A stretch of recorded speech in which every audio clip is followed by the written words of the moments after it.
Welcome to another edition of Florida Newsmakers with our very special guest, Bryan Koon, Director of the Division of Emergency Management.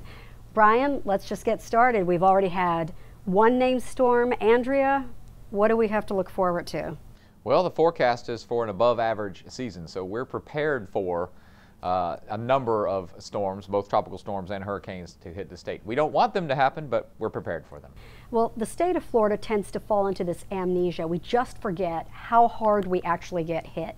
What is the message you're trying to hammer home with people all across the state and all the visitors that Florida has? If you're in the state of Florida, you can be impacted by a hurricane. Everywhere in the state is susceptible to either storm surge, wind, heavy rain, inland flooding, or the tornadoes that a hurricane spawns. So it's very important to prepare for those situations and make sure that you've got enough supplies for you and your family for at least 72 hours. So key messages again, I know it's the 3-day. Talk to me about some of the supplies that you expect and we would hope that families would have in place. Well, we want everybody to have the basics: food, water, flashlights, batteries, cell phone, charger, those kinds of things. And then beyond that, you need to really consider what it is that you need specifically for your family. If you have pets, if you're taking care of elderly family members, if you yourself have special needs, what are those things you need to get through at least those first few days before assistance can be reached or the infrastructure in your community gets back up on its feet? And listening to and heeding the warnings from local emergency officials, I think, is extremely important.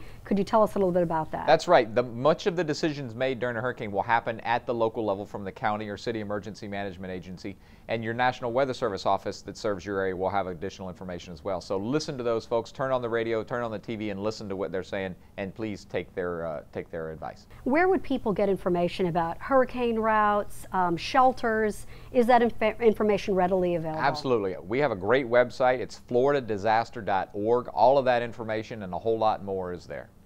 Okay, Floridians tend to be strong and tough, and sometimes will decide to shelter in place.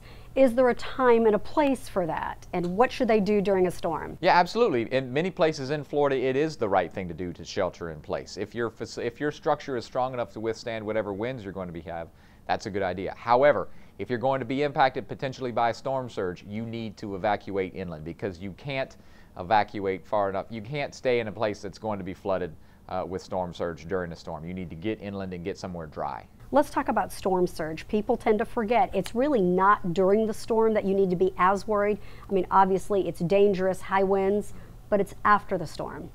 That's right. Well, the storm surge could precede or even be after the landfall, depending on where it is exactly in the state itself.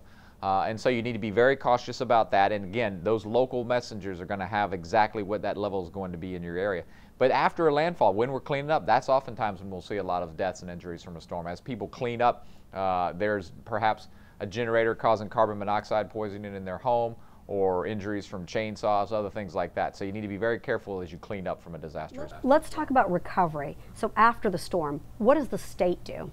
Well, the state will be working very closely with the local emergency management officials and FEMA as well to assess the impact of the storm and get back up on our feet as quickly as possible. Our goal is to return to normalcy, get the lights back on, get the schools back open, get the roads cleared, get people back to work.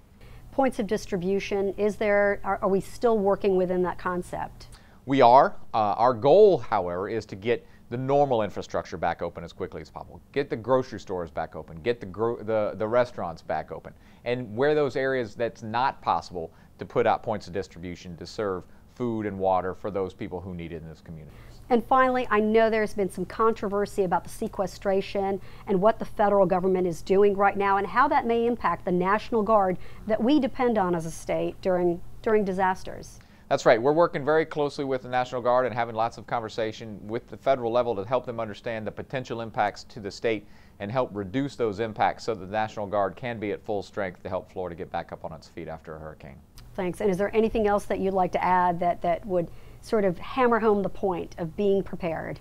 You know, a storm that hits Florida impacts the entire state. With Tropical Storm Andrea, it made landfall in Dixie County and caused 12 inches of rain in Miami. So these storms impact the entire state. No matter where you are, if you live in the state of Florida, you've got to be prepared for one.